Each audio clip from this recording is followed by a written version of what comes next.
Good evening. आप मुझे देख रहे हैं अनअकैडमी पर एक नए सेशन के साथ। आज हम लोग लगातार कॉन्स्टिट्यूशन के ऊपर एक इंट्रोडक्टरी सेशन लेकर उपस्थित हैं। सभी स्टूडेंट तब तक आप जुड़ जाएं। और मैं बता रहा हूं कि जो इस समय पढ़ा वो ज़िंदगी में हमेशा के लिए सभी नौकरियों के लिए डटा। तो ये समय है आपको अनअकैडमी के समस्त क्लासेस पर एंजॉय करने पर। मैं जनरल स्टडी के साथ हूँ। ज्ञान प्रकाश आपका 4 बजे लाइव सेशन मेरा होता है। 4 से 4:30 बजे क्लास हम लोग इस पर क्लास ये करते हैं। उसके बाद आप कॉन्स्टिट्यूशन के लगातार क्लासेस भी एंजॉय करते रहेंगे। फिर आपका 5 बजे स्पेशल क्लास आपका मनीष निराला सर का भी मैथमेटिक्स का होता है और मैथ के वो बहुत अच्छे टीचर हैं। तो जनरल स्टडी 4 बजे आप कर सकते हैं। 5 बजे से मनीष निराला सर का। लेकिन उसके लिए आपको अनअकैडमी बीपीएससी ऐप डाउनलोड करना पड़ेगा, तभी क्लास कर सकते हैं। और भी बहुत सारे टीचर हैं और मनीष निराला सर बहुत लगभग आज 15-16 सालों से पढ़ा रहे हैं। उनके मैथ का आनंद लीजिए। और मेरे जनरल स्टडी के पेपर के साथ बहुत अच्छे, मैं तो प्लस में उनका क्लास देख रहा था, बहुत अच्छा लग रहा था। कई हमारे स्टूडेंट भी देख रहे हैं और जो एसआई के स्टूडेंट हैं, दरोगा के स्टूडेंट हैं, उनके लिए वो मैथ का क्लास बहुत इम्पॉर्टेंट रहा है कि लिमिटेड ही रहता है। दरोगा के एग्ज़ाम में, बीपीएससी के एग्ज़ाम में भी 10 क्वेश्चन कॉमर्शियल अब आ रहा है, तो आप एंजॉय करें। और हम लोग जो आज टॉपिक लेकर आए हैं इस अनअकैडमी बीपीएससी यूट्यूब चैनल पर, जिस पर हम कॉन्स्टिट्यूशन डील कर रहे हैं, आपके लगातार समर्थन का धन्यवाद। और मैं ज्ञान प्रकाश कॉन्स्टिट्यूशन के अगले टॉपिक को मैं स्टार्ट कर रहा हूँ। बहुत सारी चीज़ें कॉन्स्टिट्यूशन में हैं। जिस समय प्रेशर था हमारे कॉन्स्टिट्यूएंट असेंबली के ऊपर, प्रेशर था कि एक ऐसे कॉन्स्टिट्यूशन का एक फ्रेम तैयार करें कि जिससे हमारा देश सैकड़ों साल लगातार बिना गिरे चलते रहे, बढ़ते रहे। आप थोड़ा सा इमेजिन करिए, आप एक नेशनलिस्ट हैं, देशभक्त हैं, जनरल स्टडी का पेपर जीवन में उतारिए। सोचिए कि जिस समय कॉन्स्टिट्यूशन लिखने वाले लोग थे, उनका नाम लेते ही आपका शरीर सिहर जाता है कि कितने बड़े देशभक्त थे सरदार वल्लभ भाई पटेल। कोई प्रश्न उठा सकते हैं उन पर कि ये ऐसे थे। Doctor Rajendra Prasad, the president of the constituent assembly, क्या आप उन पर प्रश्न उठा सकते हैं कि ऐसे थे? Doctor Bhimrao Ambedkar drafting committee के चेयरमैन थे, क्या आप उन पर क्वेश्चन उठा सकते हैं कि कभी वे उस तरह के विचार को रख सकते हैं?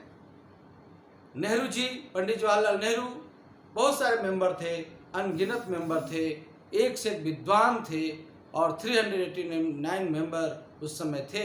और जब पाकिस्तान बटा तो 324 मेंबर हो गए।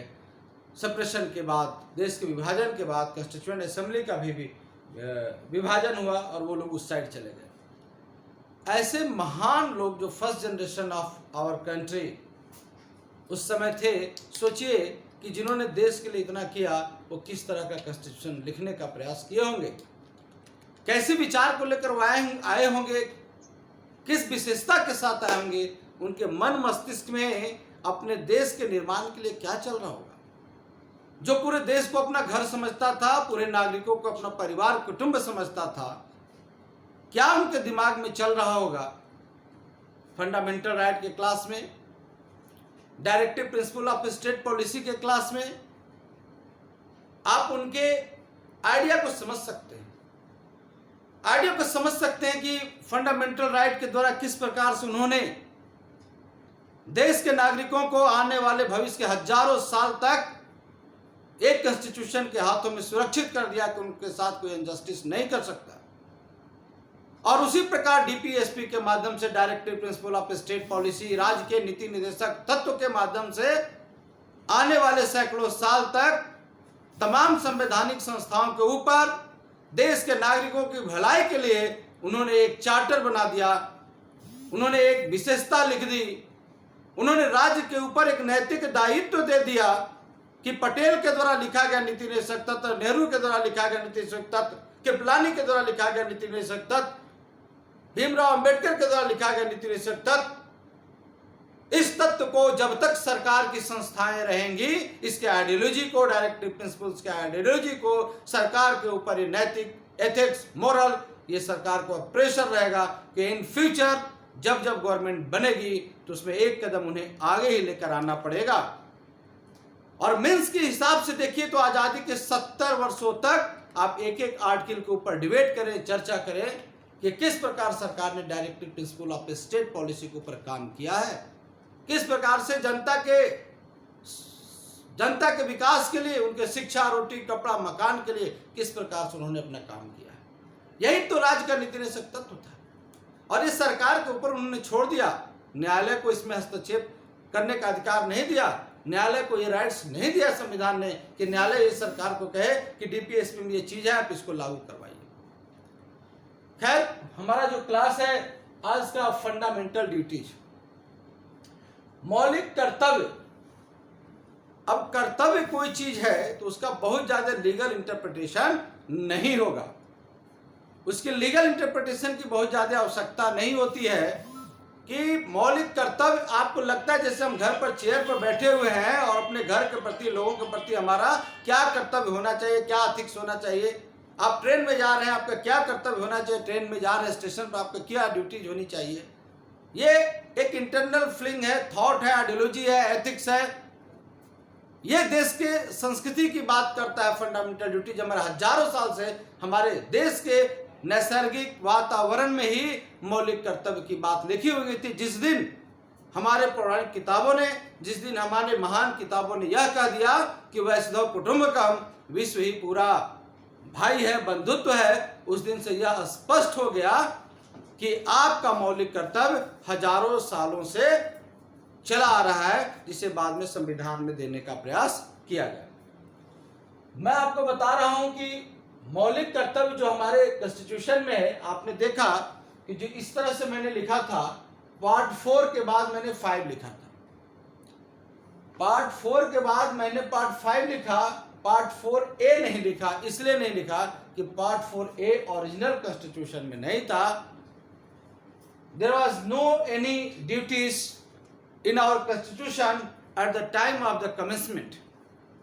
हमारा जब संविधान प्रारंभ हो रहा था उस समय हमारे संविधान में किसी भी प्रकार के मौलिक कर्तव्य की चर्चा नहीं थी, किसी भी प्रकार के मौलिक कर्तव्य की चर्चा नहीं थी। आगे चलकर जब देश 1970 के दशक में पहुंचा तो एक समझ में आने, एक जनरेशन चेंज होने लगा, एक नए वर्ग के लोग आने लगे, एक नया समुदाय विकसित हुआ, एक नई विचारधारा आई। तब ये समझ में आने लगा कि कहीं न कहीं लोग अपनी रिस्पॉन्सिबिलिटी, अपने ड्यूटीज, अपने एथिक्स, अपने एक मोरल वैल्यू को कहीं न कहीं भूलते जा रहे हैं, अपने देश के दीवानों को भूलते जा रहे हैं, स्वतंत्रता आंदोलन के महान पुरुषों को भूलते जा रहे हैं। देश के प्रति उनकी कुछ और जवाबदेही होनी चाहिए। इसलिए इस कॉन्स्टिट्यूशन के पुस्तक में ये बात स्थापित करने के ऊपर विचार विमर्श होने लगा कि क्या हमारे कॉन्स्टिट्यूशन में नागरिकों को क्या कोई एक ऐसे सकारात्मक पहलू लिखकर ये संदेश दिया जाए कि उनका देश के प्रति कुछ कर्तव्य है, और उसी संदेश को एक संवैधानिक ढांचे में स्थापित करके हमारे के यहाँ 42 का नंबर जो कॉन्स्टिट्यूशनल अमेंडमेंट था, 42वां संविधान संशोधन था, उसके द्वारा 1976 में कॉन्स्टिट्यूशन के पार्ट 4 में एक अलग जोड़ दिया गया, 4A, और फंडामेंटल ड्यूटीज के रूप में लिखा गया।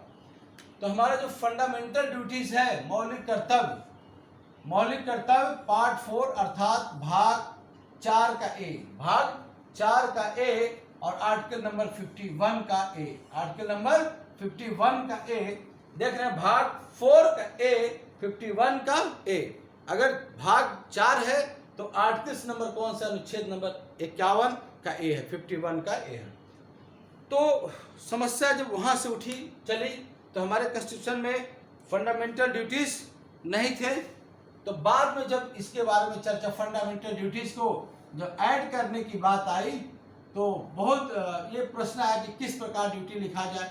जनरली आप इसका समझ लीजिए कि लोगों के नैतिक, मोरल, एथिकल वैल्यू को उठाने के लिए और एक देश के प्रति सकारात्मक सोच को और भी जीवंत बनाने के लिए, ताकि बच्चों को क्लास में पढ़ाया जा सके और देश के प्रति उनके नज़रिया को बदला जा सके, उनको फ्रीडम स्ट्रगल की बातें बताई जा सके, इन्वायरमेंट की बातें बताई जा सके, साइंटिफिक अप्रोच डेवलप किया जा सके, कंपोजिट कल्चर, कंपोजिट डायलॉग का निर्माण किया जा सके, देश की एकता, अखंडता की रक्षा की जा सकते है ना, to uphold and protect our sovereignty of our country, integrity of our country, unity of our country, इसे बढ़ाया जा सके। इन्हीं सब चीज़ों को लेकर एक विचार विमर्श हुआ और उस समय इंदिरा गांधी की सरकार ने एक कमेटी बनाई जिसका नाम था सरदार स्वर्ण सिंह कमेटी।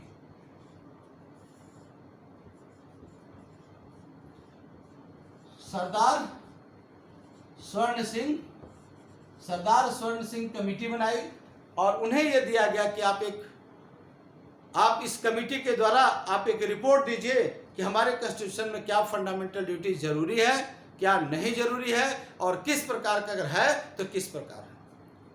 शुरू में जो ये सरदार स्वर्ण सिंह कमेटी फंडामेंटल ड्यूटीज की रिपोर्ट दी थी उसको उस रूप में लागू नहीं किया गया, क्योंकि उसमें कुछ लीगल इंटरप्रिटेशन की बात थी, उसको कुछ पनिश करने की बात थी।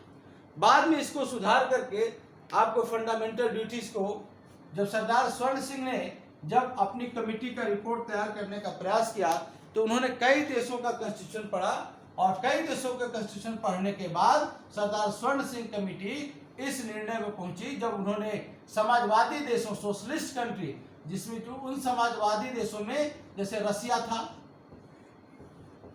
रूस का था, तो कम्युनिस्ट कंट्री या सोशलिस्ट कंट्री में बहुत अच्छा वहां पर नागरिकों का, सिटीजन का एक ड्यूटी थी to the nation, to the his society, बहुत सारे उनके अपने समाज के बारे में बताया गया था। तो सरदार स्वर्ण सिंह समिति ने, आपको आश्चर्य होगा कि अमेरिका के संविधान में फंडामेंटल ड्यूटीज नहीं है, कनाडा के संविधान में फंडामेंटल ड्यूटी नहीं है, आपको ऑस्ट्रेलिया के संविधान में फंडामेंटल ड्यूटी नहीं है, तो लगभग डेमोक्रेटिक जितने देश हैं उसमें फंडामेंटल ड्यूटी नहीं है। आयरलैंड में है, रसिया में सबसे अच्छा फंडामेंटल ड्यूटीज है, जापान के संविधान में भी फंडामेंटल ड्यूटीज को शामिल किया गया, लेकिन अमेरिका में नहीं है, कनाडा में नहीं है, बहुत सारे जर्मनी में नहीं है, ये बहुत सारे देश जिसमें फंडामेंटल ड्यूटी नहीं है, लेकिन जापान में है, इंडिया में है, ऑस्ट्रेलिया में भी नहीं है फंडामेंटल ड्यूटी।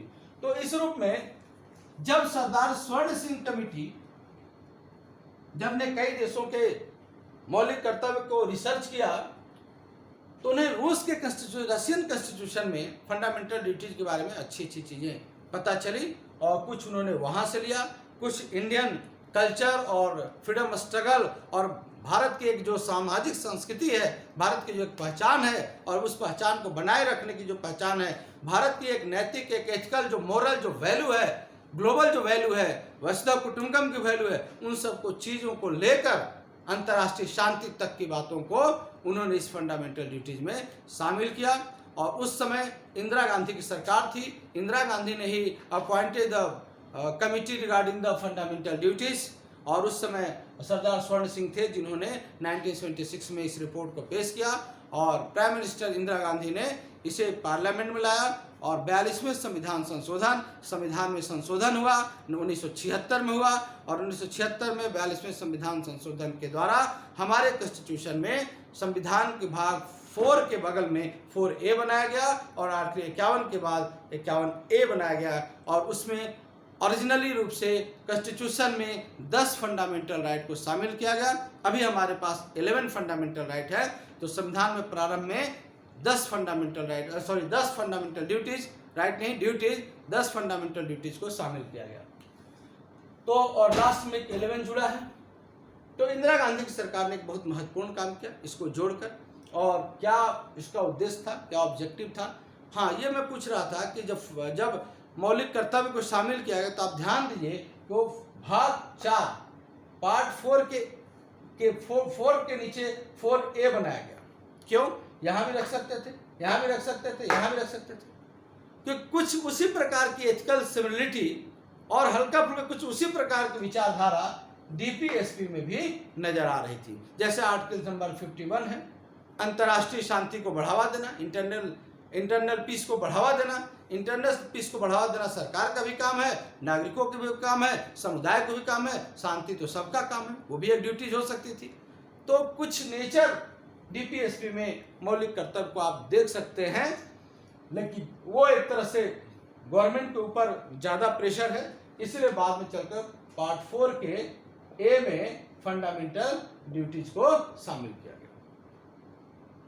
और हमारे यहाँ एक जो भारतीय संस्कृति थी उसको लगातार आज भी संवैधानिक ढांचे में समेटा गया। लेकिन मैं आपको बता देता हूँ कि जो मौलिक कर्तव्य है वो न्यायालय में वाद योग्य नहीं है।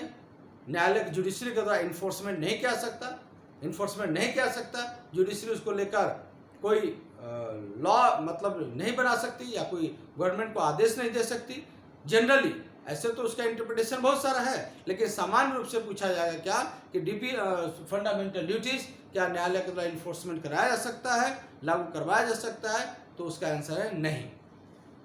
उसी तरह से डीपीएसपी को भी नहीं करवाया सकता और प्रियम्बल को भी। तीनों में समानता है, डीपीएसपी, प्रियम्बल और फंडामेंटल ड्यूटीज, तीनों में समानता यही, इक्वलिटी यही है कि तीनों को न्यायालय के द्वारा इन्फोर्समेंट नहीं करवा सकता, लागू नहीं करवा सकता। ये सरकार के ऊपर ये दायित्व है कि उसको किस प्रकार से करे। अब हम यहाँ पर देखेंगे कि कितने फंडामेंटल ड्यूटीज है, आइए उस पर हम देखते हैं।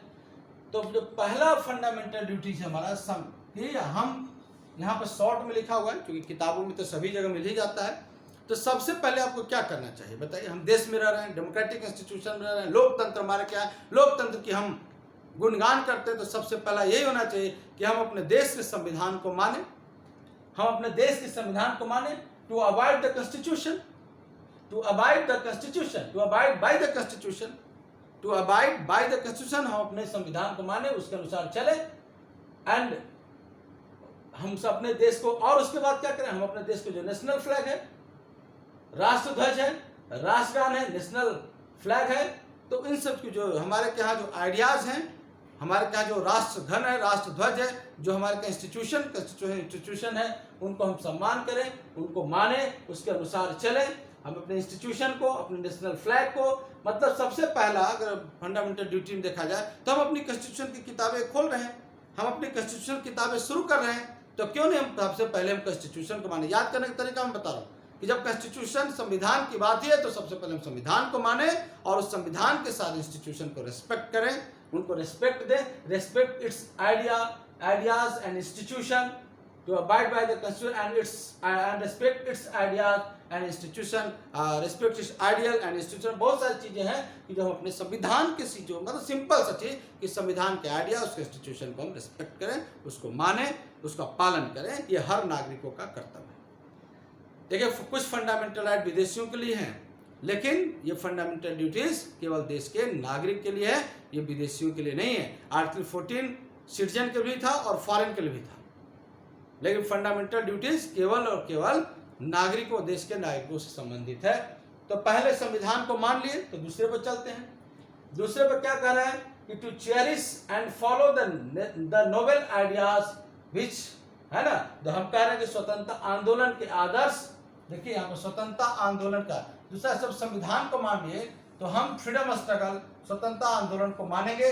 To cherish and follow the noble ideas which inspired our national, है ना, our national struggle for freedom. हम अपने देश स्वतंत्रता आंदोलन, स्वतंत्रता संघर्ष के दौरान जो हमारे आदर्श थे, जो हमारे आइडियाज थे, फ्रीडम फाइटर थे, तो पहला में संविधान को माने और दूसरा में संविधान तो तब लिखा गया जब हम स्वतंत्र हुए, तो स्वतंत्रता आंदोलन के लोगों को हम उनको रिस्पेक्ट दें, उनके आइडिया को माने, उनके विचार को प्रचार प्रसार करें, ताकि हमारे देश में एक हम अपने फ्रीडम स्ट्रगल के आइडियोलॉजी से रूबरू होते रहें और देश के बारे में समझ सकें। इसलिए to cherish and follow the noble ideas which, है ना, जो हमारे कहलाऊ के जो हमें मिले हैं और नेशनल स्ट्रगल से, हमारे फ्रीडम से, हमारे स्वतंत्रता आंदोलन से। तो चेयर करिए, उसको एंजॉय करिए। स्वतंत्रता आंदोलन के भगत सिंह को मानिए, चंद्रशेखर आजाद को मानिए, झांसी की रानी को मानिए, देश के स्वतंत्रता एक एक घटनाओं को समझिए, देश की आज़ादी पर गर्व करिए, प्रचार करिए, प्रसार करिए, उसको मस्तिष्क में लागू करिए, एंजॉय करिए। अपने आने वाले जो संतानें हैं, पूर्वज हैं, समूह हैं, सबको बताइए और उसको हृदय में समझ करके देश की एकता और अखंडता का विकास करिए। यही हमारा इसमें आपको सेकंड फंडामेंटल ड्यूटीज में था। थर्ड कहता है कि प्रभुता, एकता और अखंडता। देखिए ये IAS में भी क्वेश्चन आ चुका था 15 या 16 में, मैं खुद क्वेश्चन देखा हूं कि प्रभुता, एकता और अखंडता मतलब सोवरेनिटी, यूनिटी एंड इंटीग्रिटी किससे संबंधित है? तो लोग डायरेक्ट आंसर मार दिए थे प्रियम्बल, क्योंकि वहां भी है we the people of India having solemnly to constitute India into a sovereign, into a socialist, into a democratic republic. तो वहां भी था, वहां भी कि हम भारत लोग भारत को संपूर्ण प्रभुत्व संपन्न समाजवादी पंथ निरपेक्ष, ये वहां लाइन था। संपूर्ण प्रभुत्व संपन्न समाजवादी सोशलिस्ट, फिर क्या था पंथ निरपेक्ष सेकुलर। लेकिन यहां पूछ दिया था कि देश की प्रभुता और एकता और अखंडता, इसकी चर्चा कॉन्स्टिट्यूशन के किस जगह पर है? तो लोगों ने मार दिया था प्रियम्बल, क्योंकि उसमें ऑप्शन था प्रियम्बल, फंडामेंटल ड्यूटीज और DPSP ये। तो इस तरह से देश की प्रभुता मतलब सोवरेनिटी, संप्रभुता, सोवरेन हम बनेंगे, हमारा देश सोवरेन है, संपूर्ण प्रभुत्व संपन्न है। We are the sovereign country, मतलब मीन्स इंटरनल और एक्सटर्नल मामले में हम इंडिपेंडेंट हैं, हम पर कोई शासन नहीं कर सकता, कोई आदेश नहीं दे सकता, गाइड नहीं कर सकता।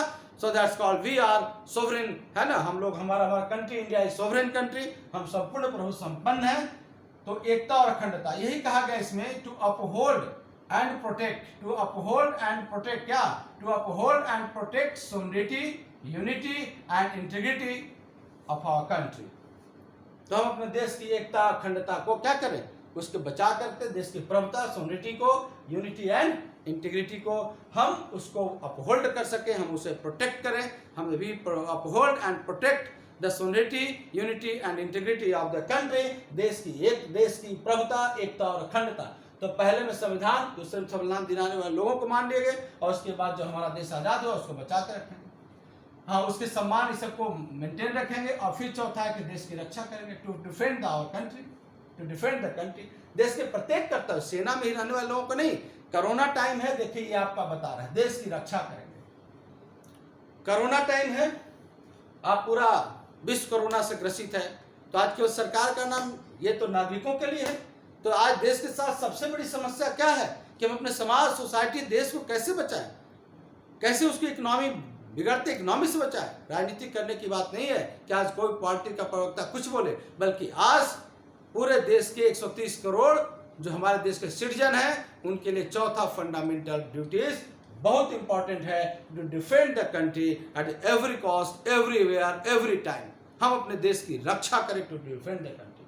और देश की रक्षा के साथ साथ एक बहुत बड़ी चुनौती की बात है कि हम अपने देश में, है ना, समरसता, हार्मोनी और ब्रदरहुड को बनाए रखें। देश के अंदर समरसता, भाईचारा, बंधुता, मेल मिलाप, तभी देश की रक्षा हो सकती है। हम बटेंगे नहीं, ये तो एवरी टाइम है ना। पांचवा जो हमारा है समरसता और बंधुता, देखते हैं जगह जगह कॉम्युनल वार हो जाते हैं।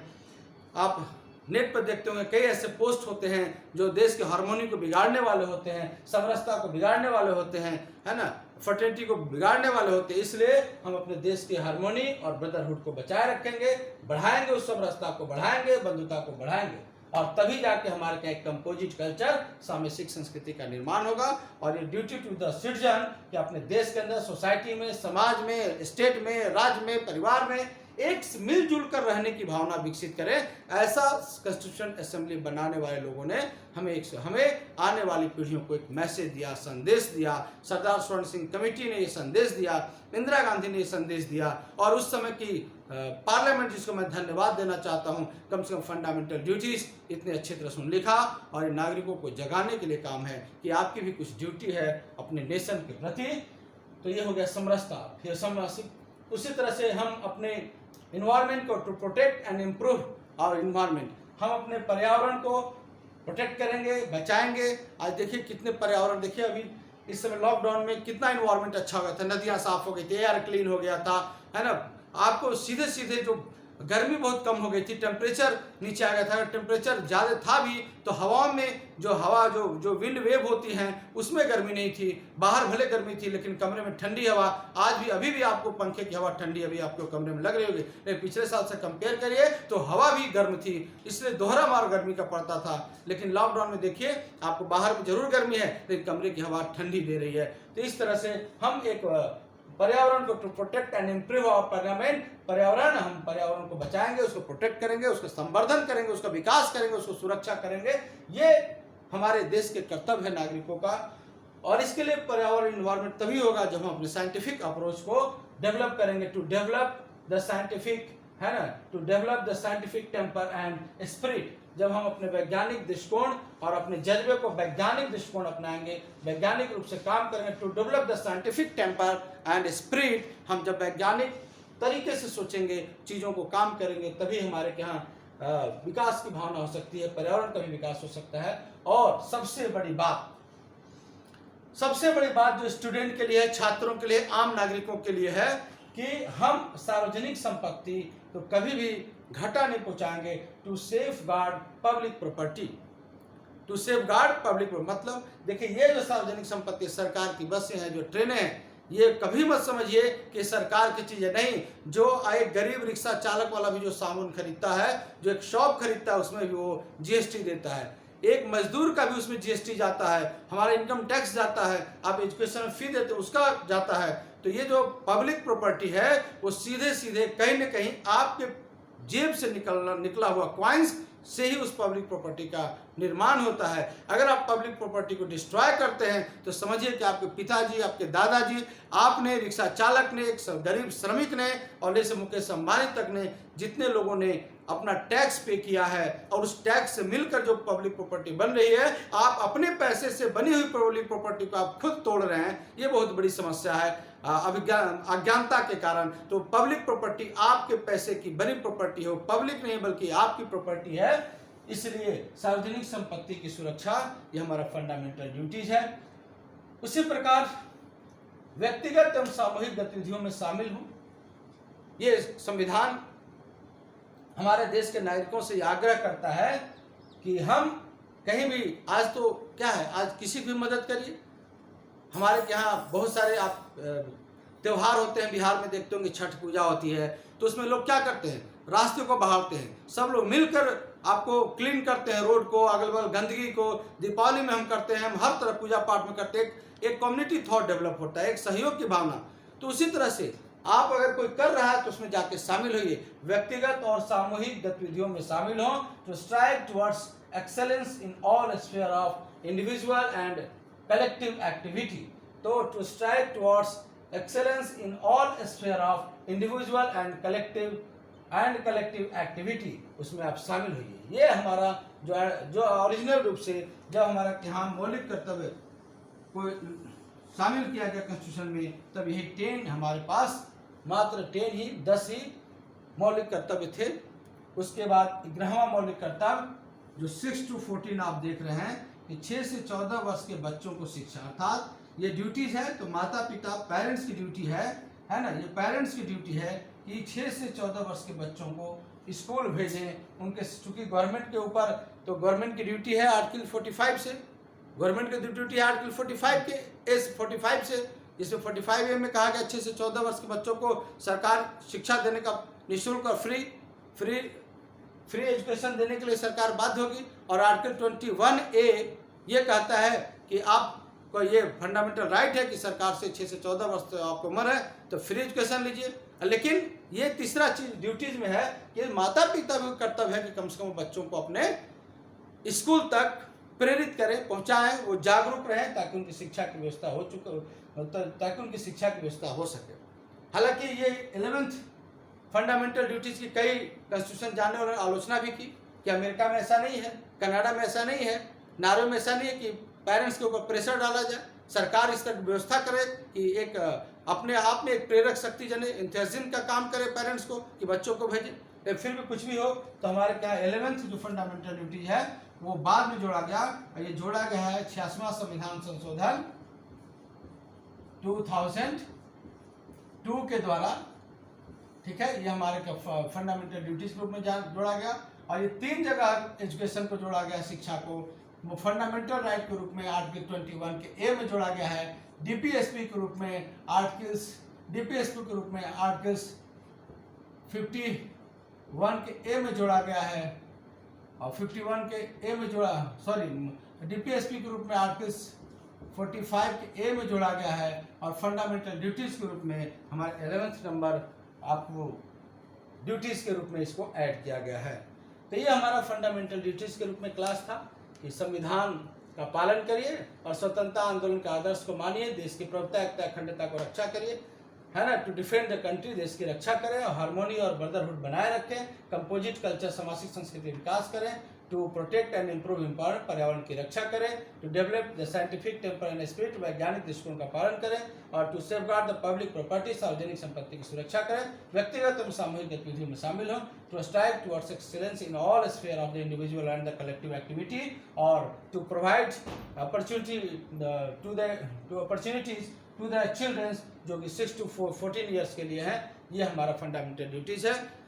हम अगले वीडियो के साथ मिलेंगे द यूनियन के ऊपर और कुछ क्वेश्चन बैंक के ऊपर, ताकि आप उस पर चर्चा करें।